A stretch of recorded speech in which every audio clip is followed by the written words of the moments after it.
seems like the numbers are sort of starting to steady out a little bit, so I will get started here.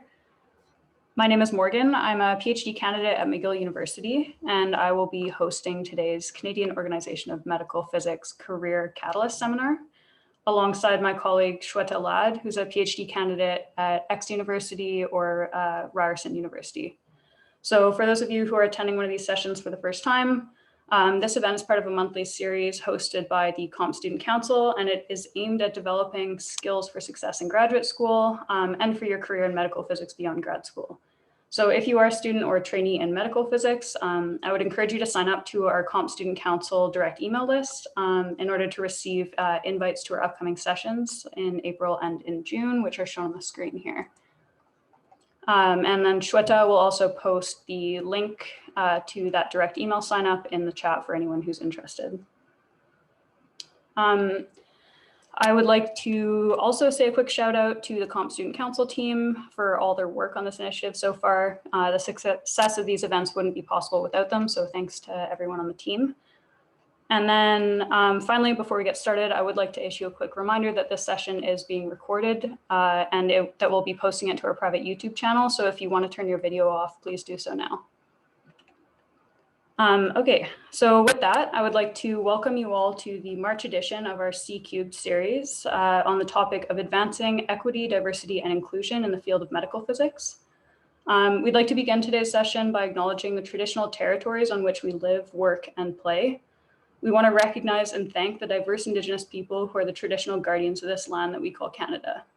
I personally am speaking to you from Montreal today, otherwise known as Juang, which is the unceded and traditional territory of the Ghanaian Gehaga. Juang has long served as a gathering place for many Indigenous nations. Today, it is home to a diverse population of Indigenous and other people. We respect the continued connection with the past, present, and future in our ongoing relationships with Indigenous and other people in the Montreal community. If you happen to be joining us today from outside of Montreal, I would like to encourage you to reflect on the history of your region and to think about what changes can be made going forward in order to further the reconciliation process in Canada. Some resources will be provided in the chat as a starting point for you to learn more about the land that you live on if you haven't already done so. So with that, it is my pleasure to introduce our invited speakers today. So during the first half of the session, Dr. Titania Juang and Dr. Shirin Enger will be giving presentations, and then this will be followed by a panel discussion where we will be joined by Meghan and Soleil Hernandez. So I'm going to stop sharing my screen now and allow Dr. Juang to get her slides set up as I introduce her.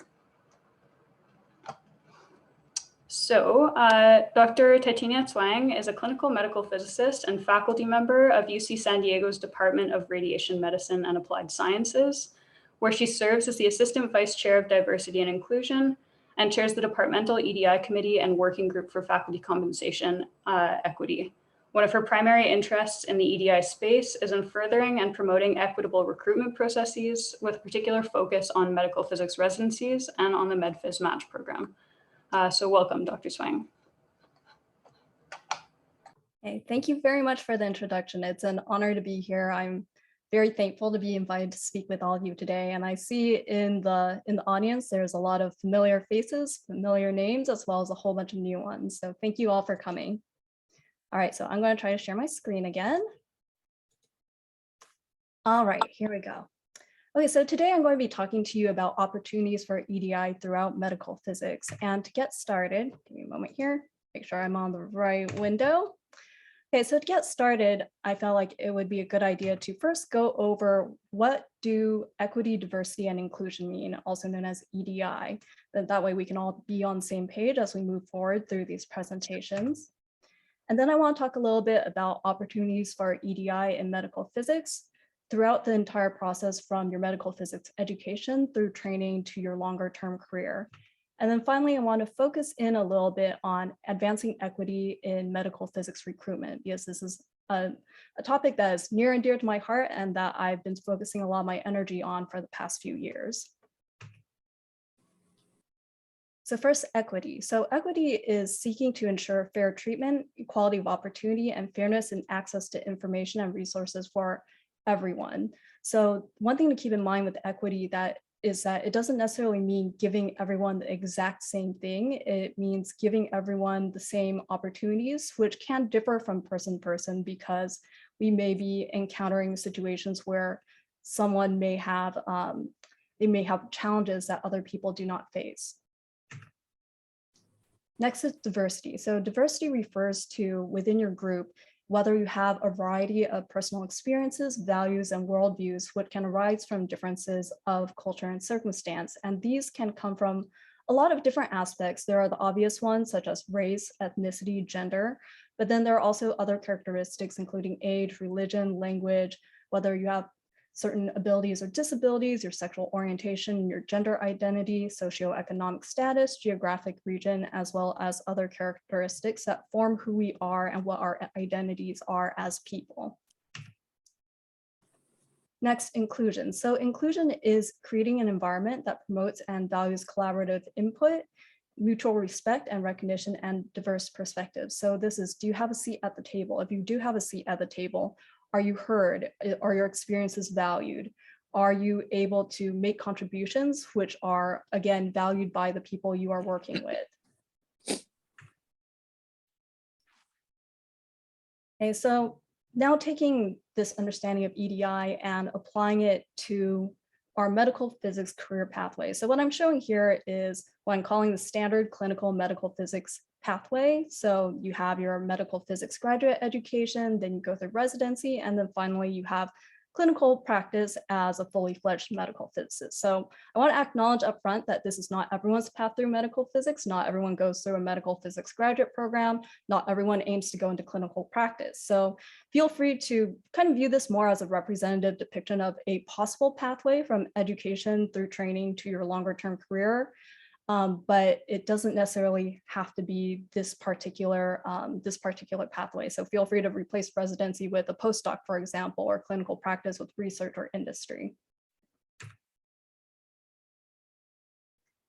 So the concepts and practice of equity, inclusion, and diversity, they're all interrelated. So they drive each other, and they also drive our experiences throughout our educational and professional careers.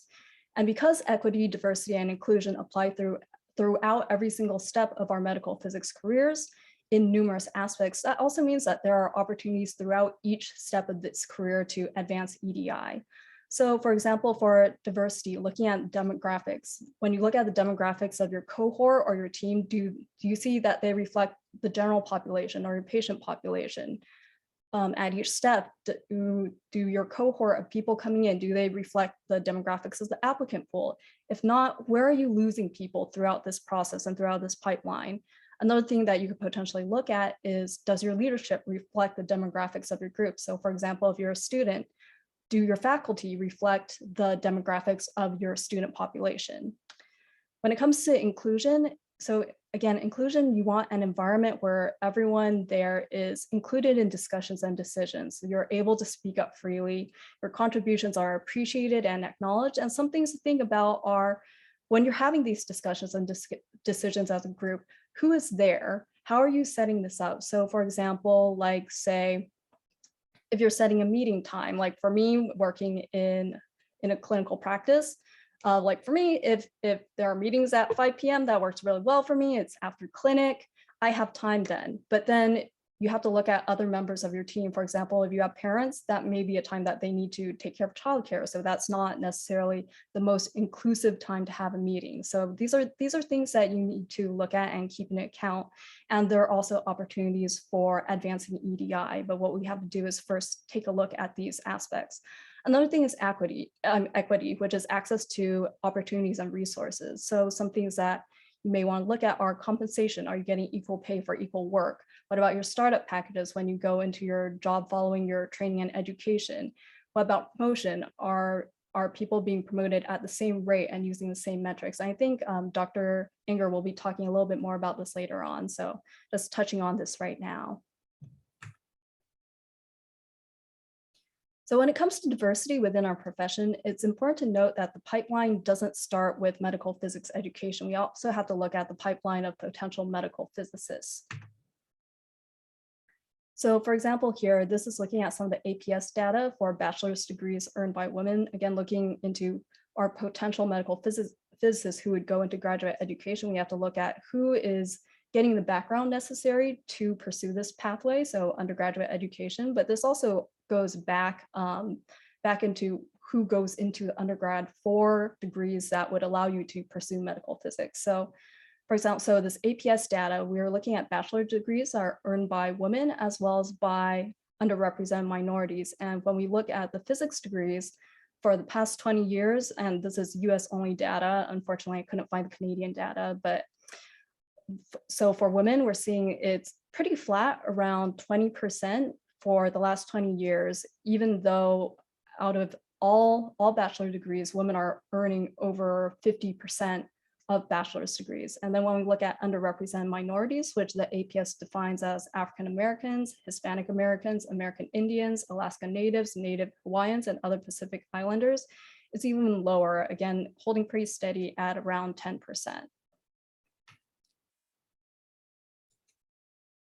Okay, so here's really an area where we can contribute back by doing outreach. So this outreach either through the K through 12 area for younger students or else in undergrads. And what this does is it gives other people the opportunity to see that there is a career called medical physics, to give them the opportunity to see people who may reflect their own demographics. And so by doing outreach, which is possible at any step of our careers, whether you're a student or you're a resident or postdoc or someone who's a fully fledged medical physicist, this is something that if you have an interest in, this is something you can do. So it's an opportunity to improve the pipeline of students who are coming into medical physics. All right, so now looking forward to the other side of our medical physics pathway. When we're looking at clinical practice, this is going into patient care, and increasingly we're having patient-facing roles with direct patient communication. One of the things that we're striving to do is to provide high-quality healthcare for our entire patient population. So in other words, we're contributing to health equity, which means providing the opportunity for all of our patients to achieve their highest level of health. We also need to recognize that we're working in an environment where there are healthcare disparities. They can and do exist, and we can look for ways that we can reduce these disparities in our role as clinical medical physicists.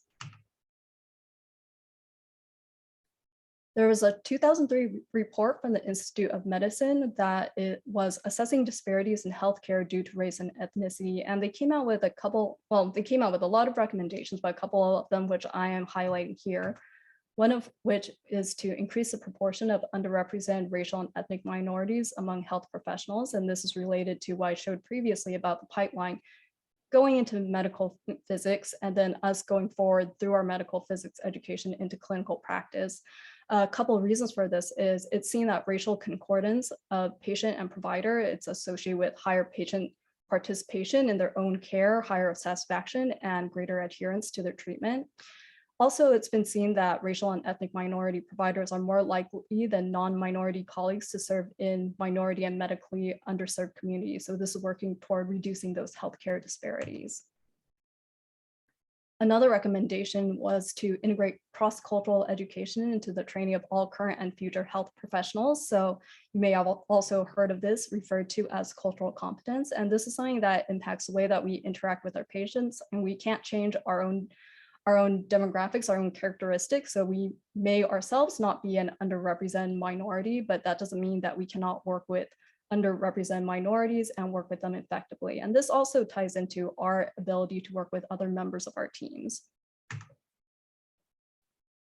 So what I would really like to see here is education about health equity and healthcare disparities and our role in healthcare, and having that filter down to graduate education, residency, and clinical practice. The way that this is done now, a lot of times we have to pick it up on our own as we go through our clinical practice. So for me, there was no education as to health equity or healthcare disparities throughout my graduate education or residency. And it's really only something that I started picking up as a practicing clinical physicist. So I think it would really be to everyone's benefit if we integrated this education into all levels of our careers. And then in turn, that would help us have the education, have the mindset in order to contribute to health equity. All right, so now to move a little bit into one of the things that I care about most and have cared about a lot in the past couple of years. So this is looking at the fact that we are gatekeepers at every step of this career. And this is something that I take very seriously because being in the position of where you are essentially determining whether or not someone has an open door into getting into a particular graduate program or getting into a residency or getting a job as a physicist, it's something that can change the course of someone's life, change the course of their career. And so I feel like this is something that must be taken very seriously and has to be done in a way that is to the benefit of the entire profession. And so toward that end, one of the things I've been working on is advancing equity in medical physics recruitment, specifically in terms of how we screen our applications, how we hold our interviews. And in my case, it's specifically for residency because we are a department where we don't have a graduate program, but we do have a residency program. And so we are recruiting residents on a regular basis every single year. So two aspects of equity in medical physics recruitment. So one thing to look at is mitigating bias and discrimination. So there are a few strategies you can take in order to accomplish this. One is having unconscious bias training and guidance on appropriate interviewing. This includes discussion topics or questioning topics. And this should be applied toward everyone who is participating in the interview. So not just your physicists, not just your faculty, also your residents, also administrators, also postdocs or your physician colleagues that are participating. Another aspect is focusing the entire process on job-related competencies. Then next is looking at some metrics of assessment and accountability. So we are all physicists, we are also medical physicists. So that means we really like data and we are very good at quality assurance. So there's no reason that we can't take that focus and apply it to how we are holding our interviews and how we're doing our recruitment.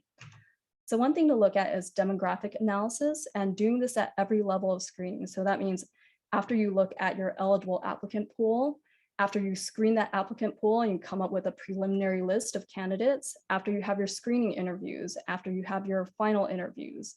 And so taking a look at those demographics, also known as, you could do something called an adverse impact analysis to see if there's any group of applicants who are adversely impacted by your processes. And one thing to keep in mind is you may have processes that seem neutral on their face and you're applying them even-handedly to everyone, but there's always a possibility, even without the intent of discrimination, that you may end up with a neutral seeming practice that ends up disproportionately impacting a particular group of people. So that's something that we have to keep an eye out for. And if we do find a discrepancy, we have to really dig in, find the root cause, and then look into ways of continuous improvement so that we are keeping an eye on these things and making sure that if there is anything that adversely impacts any group, that we are working for resolving it and improving it for future iterations. So any one of these topics could really be a talk in of itself for over 15 minutes. And I see I am running kind of close to the end of my time here. So I'm going to go a little bit more quickly. So these are aspects which I have talked about previously, along with some colleagues, including Christy Hendrickson over at the University of Washington in Seattle. And so I think there's a lot of benefit, even though I know this is an audience that's primarily people who are currently in your education or in your training, but you may have opportunities now to participate in recruitment, whether it's for your graduate programs or for your residencies. And at some point, sooner than you think, you will be in the position I am now, where you're recruiting more widely as someone who's more senior. And so I think it's really to everyone's benefit to have transparency, to understand what these strategies are, how to apply them, both as someone who's involved in recruitment or will be involved in recruitment, and as someone who is going through the process. So if you're a student now and you're going to be going through residency interviews, it's important to understand when you see some of these strategies applied, why are they being applied and what can you expect? So these talks are freely available on the SStamp website. So you can feel free to go and watch them there. Demographic analysis, I talked about this during the last AUPM. Again, this is freely available. So one thing that I did want to focus on briefly is job-related competencies. And really the best way to go about doing this as part of well-known best practices for interviews is using structured interviews. And they have the benefit of really being to the advantage of both the interviewer and the interviewees. So they're known to be more reliable, more valid, and also more fair because applicants are evaluated on the same metrics. So just very quickly, what's a standard interview or a structured interview? So there's standardized content and evaluation. So for example, the same questions are asked of all of your applicants. The questions are based on job-related competencies. And there's also a standardized scoring rubric across the board. And what this does is it limits the influence of information that can trigger biases. Like, for example, maybe someone has gone to Berkeley, same as I have, go Bears. And then suddenly I'm thinking, hey, I really like this guy because he went to Berkeley. And a lot of times this can be an unconscious bias too. Maybe I'm not thinking that actively, but because I know this information, then suddenly I think, I like this applicant a lot. But if you have questions that are based on job-related competencies and you have a standardized scoring rubric, then that makes it so that all the evaluations are focused on these job-related competencies of what you want to see in your candidates. Okay, so very quickly in defining competencies, one thing we want to look at is what makes a good resident or medical physicist, identify those characteristics, and then also make sure that that fit is not loosely defined. A lot of times when people say fit, it's not very well defined. So they're thinking about, oh, I just want someone who is good for my clinic or good for my team. But without defining it, then it makes it a lot more possible that various biases can come in. It could mean someone that I think is good for my team is someone who looks like my other team members or someone who looks like me. And so this is why it's important to define work or job-related characteristics and then incorporate them back into your competency areas. Then when it comes to creating standardized questions, these should be well-developed questions which are specifically written to assess the competencies that you've identified. And generally, standard questions will fall into two categories. One of them is behavioral questions with the assumption that past behavior predicts future behavior. And so it's asking for a situation and how you have performed in past job-related situations. Another one is in situational questioning, where you're looking at the premise that intentions predict your future behavior. So it's setting forth the hypothetical job-related situation and then asking the candidate, what would you do if you were in this situation?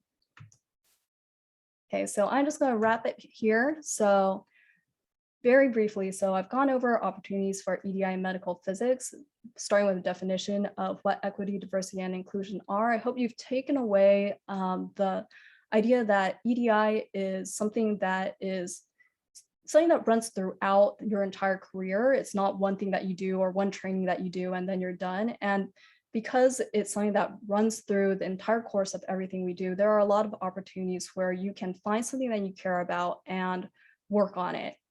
And then finally, a little peek into advancing equity in medical physics recruitment. If you're interested, there are a number of different talks I can direct you to. And just leaving a few final parting thoughts.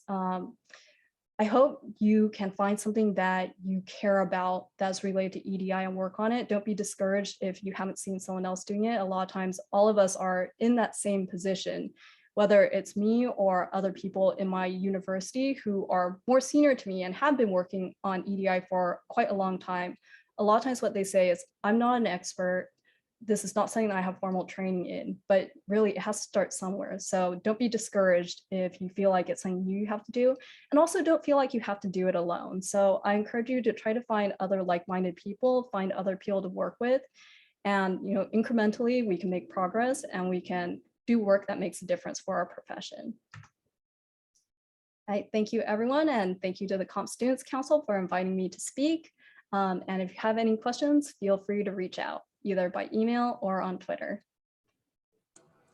Thanks a lot, Titania, for that really nice overview of what EDI is and how it's applied in both the field of medical physics and education, and some strategies that we can use to actually address it. In the interest of time, we're going to ask people to keep their questions until the end of the second talk. And in the meantime, Dr. Enger, if you'd like to start sharing your screen, I will introduce you. So Dr. Shirin Enger is the interim co-director of the Medical Physics Unit at McGill University. She's a tenured associate professor at the Gerald Bronfman Department of Oncology and also holds a Canada Research Chair in Medical Physics. She is the research director in translational physics at the Lady Davis Institute and Siegel Cancer Center of the Jewish General Hospital in Montreal. And she's actively contributing to the EDI space through her work with the American Association of Physics Working Group on Science Council, Equity, Diversity, and Inclusion. Welcome, Dr. Enger, and please go ahead and share your slides.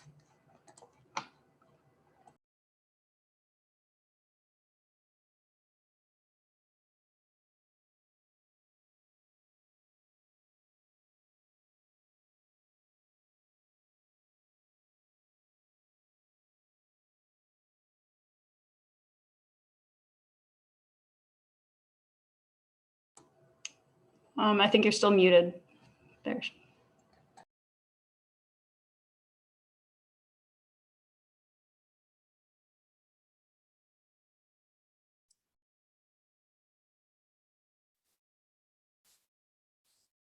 Thank you, Morgan, for the nice introduction, and thank you for inviting me today to give this talk. I'll be brief to not, so that we can have more discussion in the end. So I'm going to start by a quote that one of my students had written in his thesis, and his name is Peter Kim, a very wise young man. He had written, "Education is our passport to the future, for tomorrow belongs only to the people who prepare for it today." And this is a quote by Malcolm X, and I'll go back to this in a few slides, why it is so important to constantly educate ourselves to change tomorrow. And most of my talk is based on a paper who you've seen probably before. It's a meta-analysis on gender difference in negotiation outcomes and their moderators. So unfortunately, there is not a lot written about negotiation techniques in medical physics in general and EDI issues. So this is more general about negotiation, gender role, and also other, so racialized faculty and so on, and have our backgrounds affects our negotiation skills and techniques. So I'll be talking a little bit about how and when gender influences negotiation performance and how to overcome this, because this is not static and we can change it.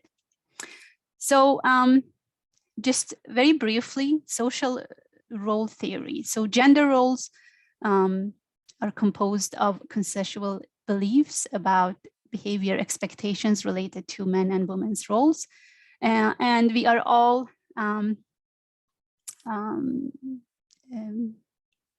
we have different stereotypes depending on our gender, race, and so on. About gender role itself, if we are a woman, we are supposed to be accommodating, we are supposed to be concerned with the welfare of others, and we are supposed to be relationship oriented. And if we have a male gender, then we have agentic characteristics such as being competitive, assertive, and profit oriented. And also if we have different racial background, for example, we can be a white woman or a Black woman or an Asian woman, and then these stereotypes are strengthened in different scales. So it is in general expected from an Asian woman to behave a certain way versus a white woman behaving another way, and so on. And depending on our racial background as well, that we are supposed to behave in one way or another. And all of this is in the head of the person or persons we are negotiating with when we meet them at the meeting table.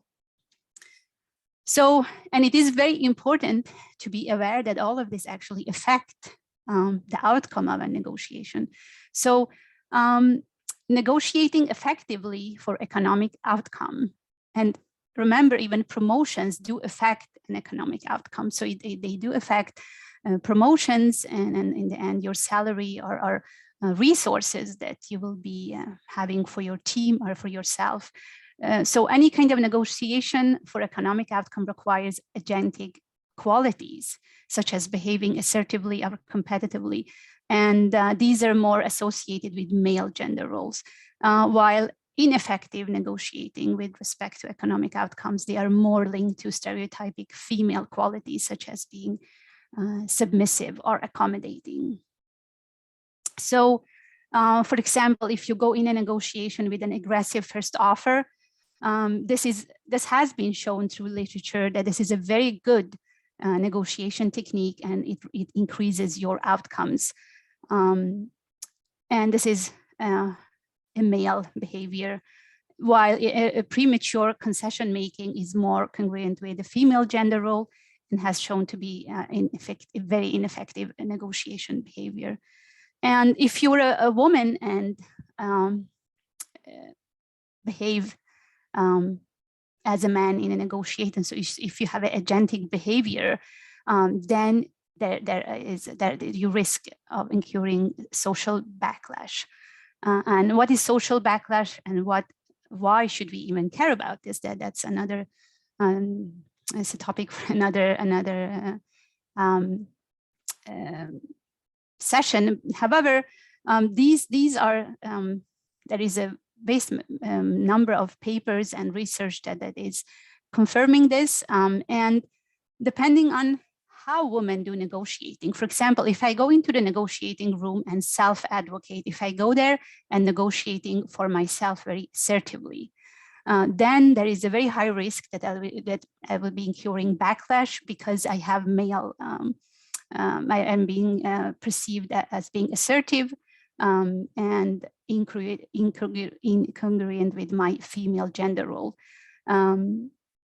However, if I'm behaving on another person's behalf, so I'm advocating for my colleague and I'm being very assertive and very aggressive in my negotiation technique, I am being seen as a person who cares about my colleague. So my negotiation suddenly goes very well. So the same assertiveness behavior done on behalf of somebody else is actually seen as a very female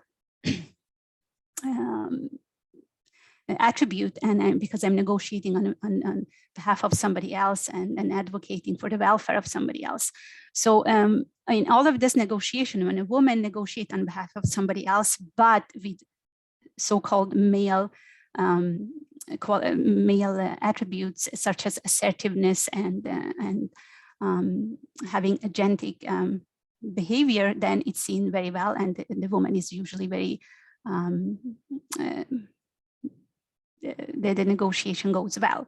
So, but if a woman again is negotiating to represent a large entity such as a company or a large group and is herself included in this group, then it is unclear for whom she is negotiating, and especially when negotiators are so employees of this organization, then again she can be, it appears that she is advocating for herself, and it doesn't go very well. So it is good for us to know about all of this, that we are being judged because of our gender, our racial background, and so on. And then we have to educate ourselves how to overcome so that we can come out of a negotiation with the best outcomes. So there are different type of negotiations. So you can we can go in a negotiating being distributive or integrative negotiation. When it comes to distributive negotiation, this is usually one single issue that is negotiating. So one party wins, the other one loses. And again, this is a type of negotiation where men usually win because they can come with a aggressive first offer and be very assertive. And then we have the integrative negotiation where there is opportunity for joint gains. There's several issues here can be negotiated that are valued differently by different parties. However, it is shown that women do not so well in both of these negotiations. So there are some literature based on professors and the negotiation in the universities and UBCs. There are some publications from UBC about racism and how racial background in negotiations plays a role. And that salary of Canadian, for example, professors with non-white background is much lower than the white counterpart, and so on and so forth. I'm not going to go through this because this is solely for university professors. However, medical physics faculty, academic faculty is probably included in this. And there are some other studies out. This group has published a lot of papers. So again, university earnings for professors in Canada, for the racialized faculty is much less, or for visible minority than the white counterpart. And the study is from 2017, so, and it's still the same. Again, I think this is based on different negotiation skills coming from other countries, and also have, especially in this subset, women earn even less. So being a woman and from a visible minority, probably the resources, salaries, startups, everything is much lower than the white counterpart. And again, if you look at the racialized people, they earn doctorates at higher rates than national average. And if you look at university professors, they are much underrepresented amongst even than our academic medical physics faculty. And this relationship has worsened over time. It hasn't become better, it has actually become worse. And when it comes to earnings, similar picture. So I urge you to look at these publications from UBC. They are very informative and good read. So there is a similar pay gap between men and white. However, this is increased for racial faculty. So how can we then overcome this? Transparency is one of them. So gender differences in economic outcome are smaller when negotiators are provided with information about bargain range. And thorough preparation for negotiations might be essential, especially for female negotiators. Then you will get high economic outcome. I would say this is also the case for other minorities. So, and who will give you this information? Nobody. It is up to you to go out and look for the range of salaries that people with your background and education and skills have. You collect as much information as possible about the range and average values of salaries, startups, other resources that are given, so that you go to this negotiation with as much information and education as you possibly can have. And statistics. So it's good for you to have as much data and statistics as possible, so that you go there to this negotiation with a lot of information and comfortably be able to put and speak for your case without being seen as too aggressive or assertive. And also the counterpart, when you come up with salary ranges and notifying that you are aware of startup packages and so on, your opponent might not regard you as too ambitious and so on, so that you can risk a backlash or avoid risking a backlash. So for example, for myself, this is salaries for professors at McGill. They are public. I can go there and download this and look at it and see where is my salary in this range. I'm an associate professor. Everything is public. You can probably do the same as a graduate student, as a medical physicist, download all the data. When you go into negotiation with your chair, supervisor, clinical chief, have the data in front of you and make sure that you're not always on the lower end of the pay scale. Negotiation experience has been shown to be very efficient. So don't go to your first negotiation without having any experience. If you haven't had any chance to go to an interview or to a negotiation scenario, make sure to have a simulation. There are courses that you could sign up for. And there is plenty of literature showing that the gender difference in economic outcomes favoring men is significantly reduced when negotiators had negotiation experience. And this is especially important for women and people coming from cultures where we are not used to speak for yourself and advocate for yourself. And also experience, sometimes in some literature is shown that just one single negotiation experience is enough for you to be able to gain increased outcome in your negotiation scenarios. And if you're a woman with a higher status, it has been shown that you actually incur less backlash when going to negotiation and being assertive or showing so-called male attributes and being more assertive in your negotiation skills. So, for example, what we could do at CAMP, it would be a very good idea to have negotiation training or simulation for our young faculty or even graduate student. I think this would benefit them a lot. And gender differences favoring men in negotiation, as well as their associated consequences, such as salary disparity, they can be mitigated.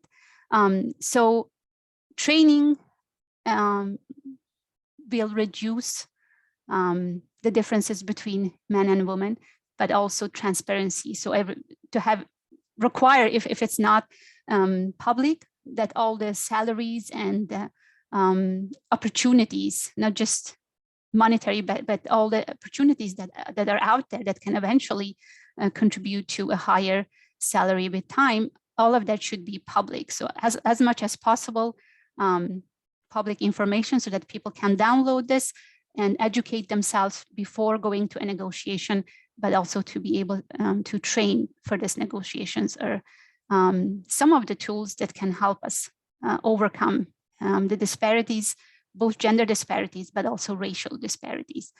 So this was end of my talk. And also it is very important to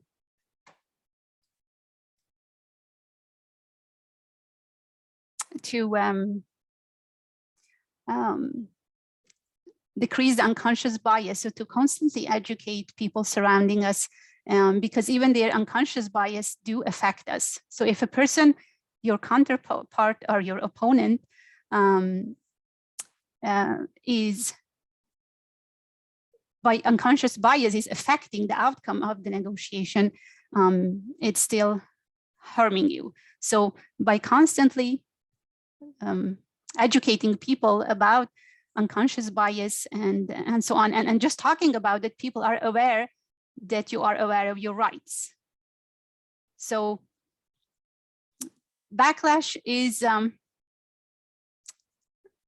there, it's seen as negative, and for us who have been in the front line and fighting for this, it has been very harmful in some contexts, but I think still it's worth not being so much afraid about backlash and standing up for yourself, and continue, educate yourself and fight for your rights, and eventually I think we'll come somewhere. Thank you.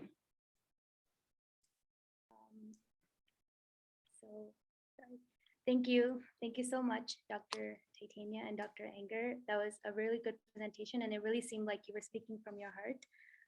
And I definitely learned a lot, and I'm sure the audience has as well. And the last point about like educating yourself, it's really important to learn about this so we can calibrate our actions against conscious and unconscious biases. And it is also important for everyone to get involved to make a difference. So thank you for that. And now we'll move on to the panel portion of the session. So if any of our audience members have questions for the panelists or the speakers from either the presentations or in general, feel free to ask them in the chat or direct message either Morgan or I, and we can ask. So in the meanwhile, I would like to invite our panelists to join us and introduce themselves. And we can start with Meghan. Hi, everyone. I'm Meghan. I received my master's from X University, otherwise known as Ryerson University. And I'm currently a PhD student at the same institution. I'm part of the CAMPEP Action Against Racism Working Group, and also the AAPM Working Group on the EDI survey creation and demographic data collection improvement. Got involved in EDI because I wanted to learn more, essentially, especially as an underrepresented minority and a female identifying scientist. These are issues that are affecting me directly. So yeah, excited to be here, excited to answer your questions.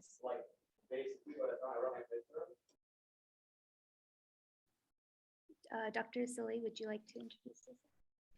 Hi, my name is Soleil. I'm a fourth-year PhD candidate at MD Anderson in Houston. I did my undergrad training at Texas A&M. I was a first-generation college student, and I'm a Mexican-American. My parents immigrated here when they were young, so I'm not a first-generation American citizen, but I am a first-generation college student. I'm involved in a lot of EDI initiatives, both at AAPM and in my graduate program. At AAPM, I helped co-establish our new Hispanic affinity group. So I'm really looking forward to working with them on working some more on outreach initiatives to try to increase the Hispanic population within AAPM. I'm really excited to be here. I thought both presentations were really great and informative. Thank you, both of you. And I'm going to start off with a question that is, can you each say what you see as the greatest current EDI challenge within the organization that you're part of?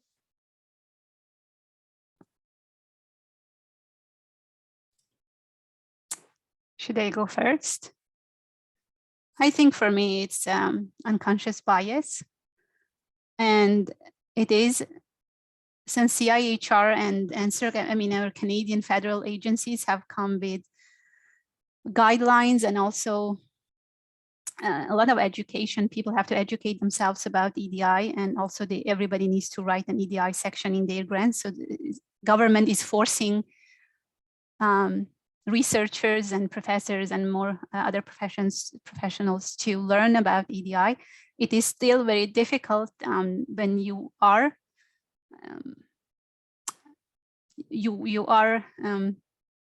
exposed to different types of discrimination, and then when you want to do something about it, then indirectly being told that it is all in your head. You know, we are such nice people, we don't have any problems.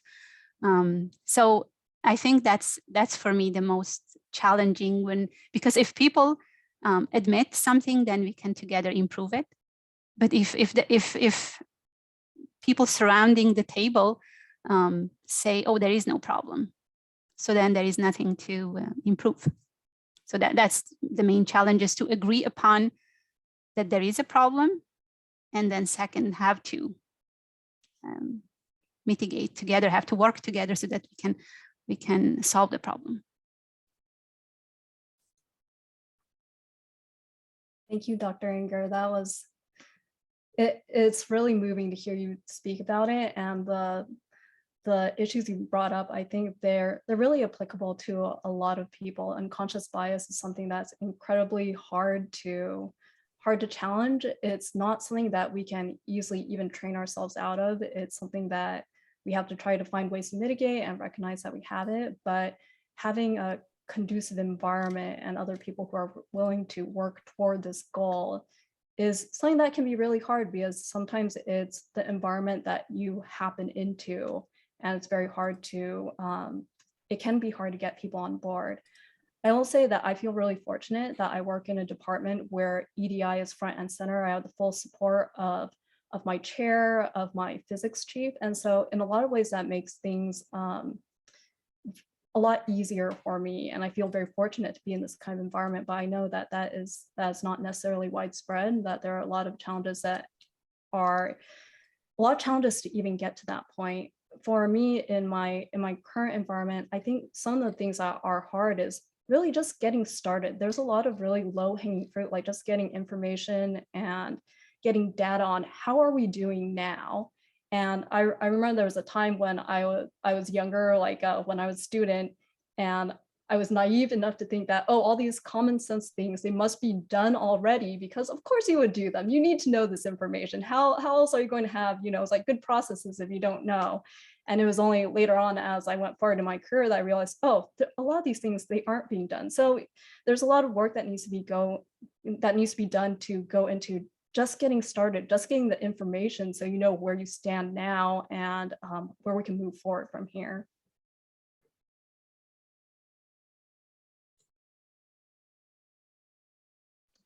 I can comment from a trainee perspective. I think for me, being a first generation college student, I think that I've, gone through the processes of getting in the door by finding mentors, but then something that makes the process difficult is continuing to have to support once you're already there. And so I think that that's where a lot of these like outreach communities and just connecting with similar communities can really help, because you can converse with people who have similar backgrounds as you. You can directly see people who are further into the pipeline than you and see, okay, I have somebody who came from my background and has shared some similar experiences. So if she can do it, I can do it, So I think making those connections with people is something that's really important to continue to support those diverse students that we actually bring into the field, more than just bringing them in, but making sure they have the resources to be successful. Yeah, and I agree 100%. Just being able to see people who have been on your path and see that, okay, they're successful, I can be successful too. It's really important to have those role models, those mentors, to kind of guide you along the way. So yeah, I agree 100%. Thanks everyone so much for your really great answers to that question. I'm gonna ask a question from the chat now, which was posed by Ali, and it's for Dr. Juang.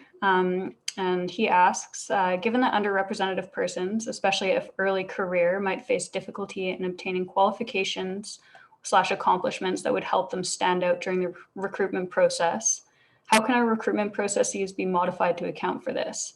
As an example, those who have taken on additional jobs to support themselves wouldn't have as much time to dedicate to extracurricular activities compared to other applicants with less financial burden.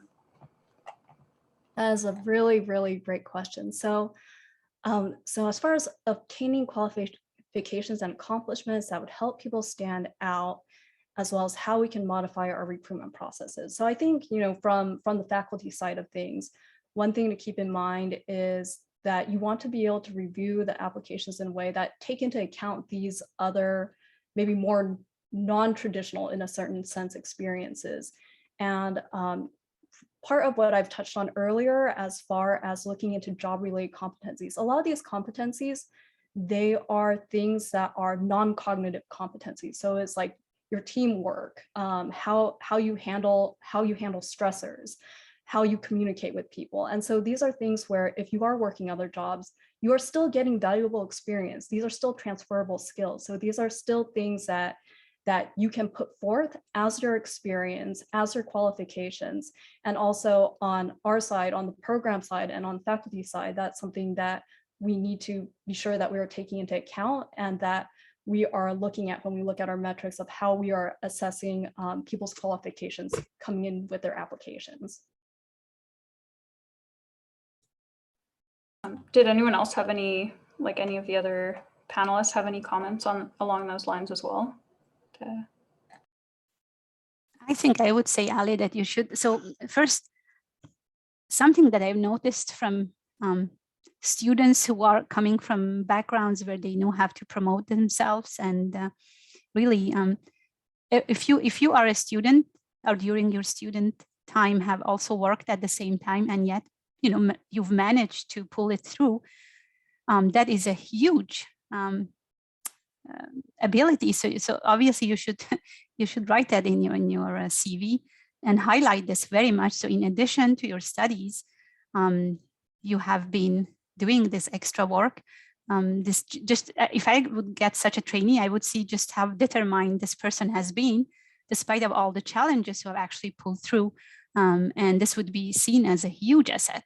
So I think you should put everything in your CV, and also have to highlight all of the skills that you have, and the determination, your passion for the topic, if it's medical physics or any other subject. So this is definitely, I would see it as something very positive. And yeah, absolutely agree. Like this kind of experience, have it in your CV under your work experience, put it in your cover letter or your personal statement, take those transferable skills and relate them to what you want to do in the future, whether it's in residency or in your job. And these are things that are important. You want to be sure that you're stating it out explicitly and that you have a way of expressing this when you're doing your interviews. I feel like a lot of times with underrepresented minorities or minorities in general, it can be really hard to self-promote because a lot of times there's a lot of cultural pressure for modesty to keep your head down and just work hard. But you have to find a way to be able to express things you do because you have done the work, you have gotten the experience. And what I try to tell my trainees and other people that I mentor is, just make it factual. I know what it feels like to feel like it's very difficult to say good things about yourself, and it makes my skin crawl thinking about praising myself. So stick to the facts. Think about, it's like, what have you done? Write out. It's like, these are things you've done. These are your experiences. These are your qualifications. And then when you're going into your application or your interview, you're just telling them what you did, and all of it is honest and all of it is true. So you don't have to feel like you're praising yourself and feel uncomfortable with that. Thank you very much for that answer. It was very informative. We have a question from the audience. Someone has their hand up, so you may ask your question now. Hi guys, great talks. Thanks for that. My name is Laszlo. I just wanted to ask a quick question. Maybe it won't be quick. Maybe it will be more provocative than I think. But so the question that I wanted to ask was, out of the 3 letters of EDI, is there any one that you think would be, whose improvement would seed the improvement of the others? So let's say that, for example, if I increase diversity, and that's what I focus on in my department, let's say, then will that seed the improvement of equity and inclusivity as well?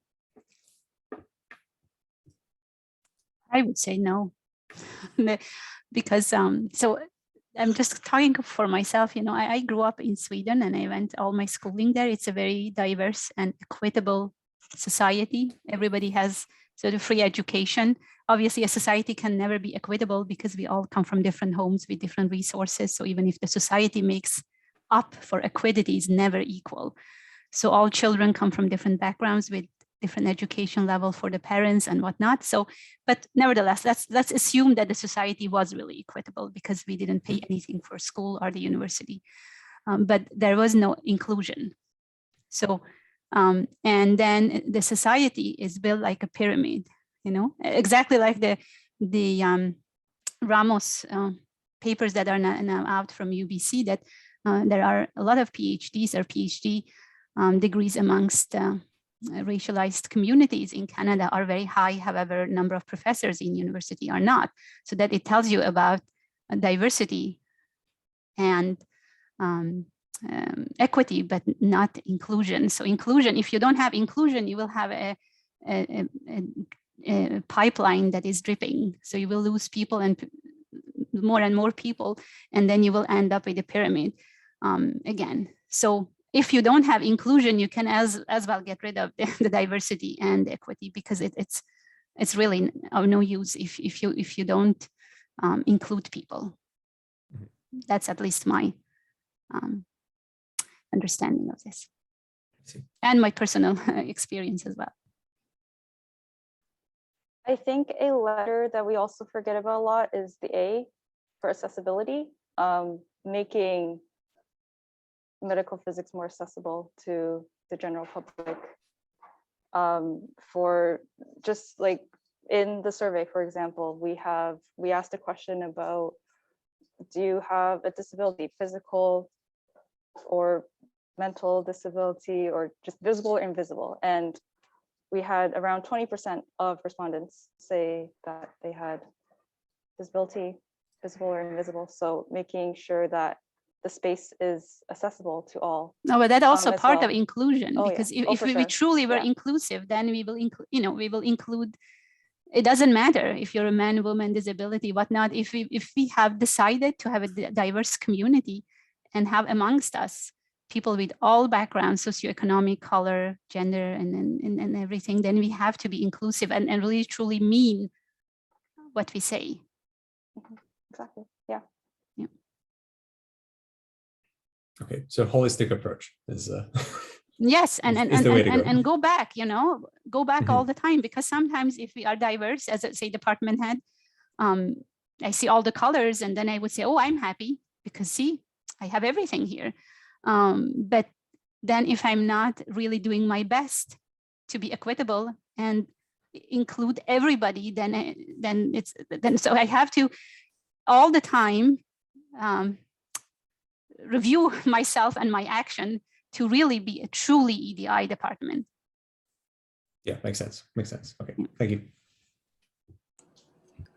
Thank you both for answering that.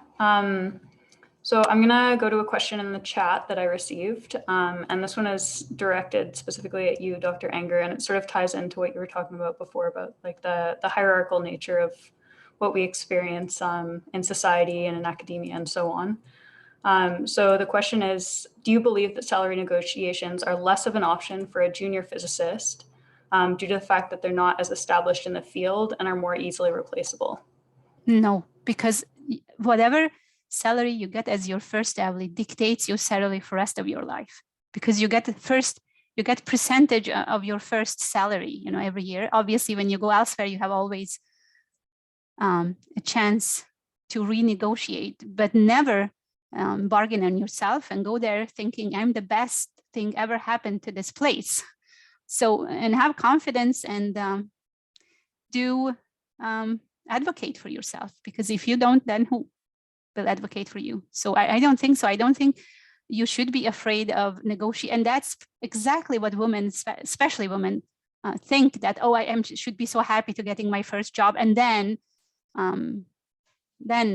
things will fall in place. But no, when you're going to your first job, make sure to read on everything and go there as prepared and educated as possible. And don't be afraid to ask for more. There is a lack of medical physicists in Canada, people. So don't think that you're replaceable. People are very happy to have you. Yeah, I saw some nods of agreement from the panel, but is there any other comments on that specific topic before we move on? Okay. So I see some hands raised. So maybe Amy, if you want to go ahead and ask your question. Yeah, sure. I was hoping to ask a question to Meghan and Soleil. How do you think students can personally get involved advancing EDI within the medical physics community?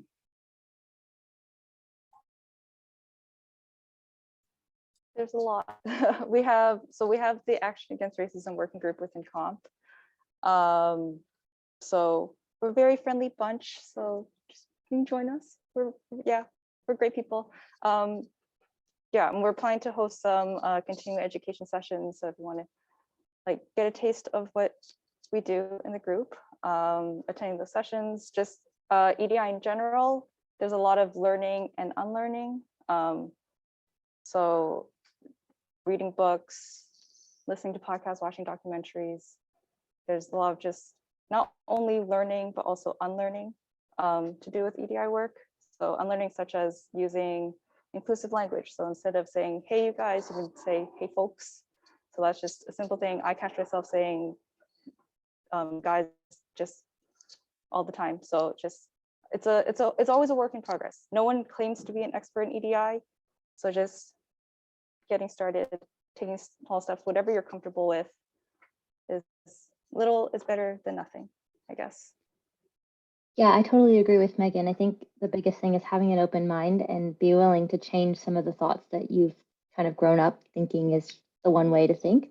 As far as initiatives within AAPM, if you guys are interested in joining on to some of those, there's a lot of new affinity groups popping up for different minorities, different gender associations. So if you resonate with any of that or you want to learn more about it, I don't think you have to specifically fit that background or consider yourself a minority to actually join that group. So don't be afraid to reach out to the people who are in charge of these groups. Just send them an email. All their contact information are on the websites. And I know they're always happy to talk with students and get students involved, because I think, you know, we're really the next generation. So we're really the ones who are in a position to really make changes.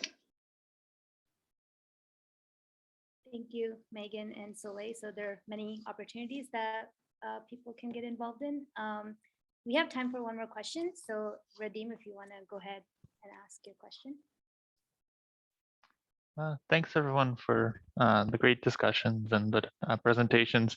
I just had a question which maybe can go to everyone, but it's mostly focused towards Juang, I believe, based on her initial conversation about standard interviews.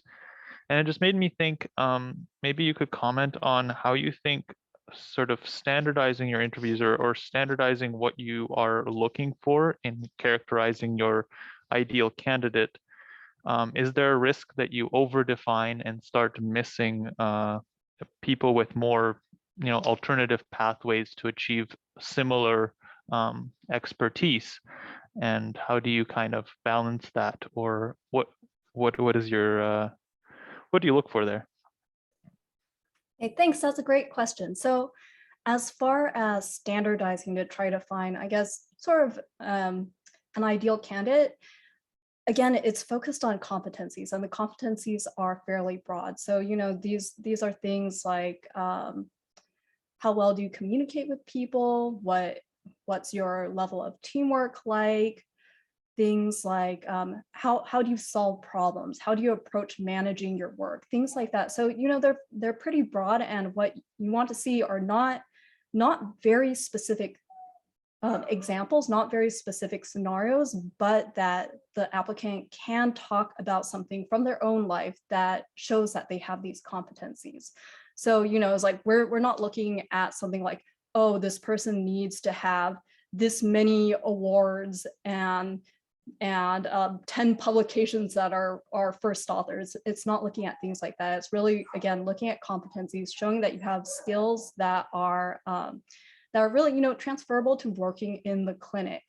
A lot of times, you know, you'll see a lot of people where their qualifications on paper are really good. Everyone has good grades. Everyone's done good research. Apologies for my puppy crying in the background. You know, so, and everyone, you know, they've gotten their medical physics training. So, you know, on paper, everyone looks very similar. And a lot of times the assumption is, okay, everyone's going to be decent as far as their technical skills and their technical knowledge. You've already, you know, you've gone through your graduate programs or your certificate programs. You've jumped through a lot of hoops. You may have already done your ABR Part 1. So really, we're looking at everything else that impacts the way that you would be a clinical medical physicist. So I hope that answered your question. Maybe if I can ask a follow-up, sort of try and target it. I guess what I'm thinking about is there's going to be, like when we think about, for example, communication style and what we're expecting, but depending on the background, depending on the resources that that person has had access to in the past, that's going to influence a lot. So again, are you running into the danger of sort of selecting people who continue to look like medical physicists rather than actually selecting diverse candidates? And I'm not sure. Maybe the answer is no, but that's kind of where I'm coming from. Yeah, so when it comes to communication styles, I mean, that is kind of challenging. Like, for example, if you have, like, let's just say, for example, let's say hypothetically, your population of physicists, they're all native English speakers. And so sometimes maybe if you're a native English speaker and you're interacting with someone who doesn't have English as their first language, it might make the communication kind of harder because you just don't have the experience of understanding, okay, trying to interpret, say, someone's accent or the way that they're expressing themselves. So, I mean, I think part of that is training on our part. Also, I would encourage graduate programs to train your students on how to communicate and how to interview well, with understanding of with all of our programs, whether they're in Canada or in the US, they're all North American programs. So keeping sort of the fact that you're going to be working in a certain kind of cultural environment, which is North American. There have been times that I've encountered candidates where I know them outside the interview process and they communicate really well outside of the interview process, but then once it comes to the interview, they feel like it's a formal process and it makes them really nervous, and then they don't communicate as well. But if there's someone that you don't know, the only thing you can go off of is what you see during the interview. So I think there's a lot of, there's a lot of training that can go into this on both sides, both to help students prepare better for the process, as well as for interviewers to better understand how they can better communicate with the people who are interviewing with them. Thank you so much for your answer. Thank you. Thank you, everyone. And I think we had a great discussion today, and we got to hear many different perspectives on EDI as well. But unfortunately, we have to wrap up here. And I would like to thank all the speakers and the panelists for joining us today, and also the audience for taking the time out to be here. And we didn't get through maybe all the questions, but if you have more questions, you can send it to us, and we're happy to forward it to the speakers and the panelists. And just to let you know, our next session will be on April 1st, and it will be on opportunities in the industry. So thank you, everyone. And it was nice seeing everyone, and hope you all have a nice weekend. Thank you. Great job. Thanks so much to all the speakers and panelists. Thank you.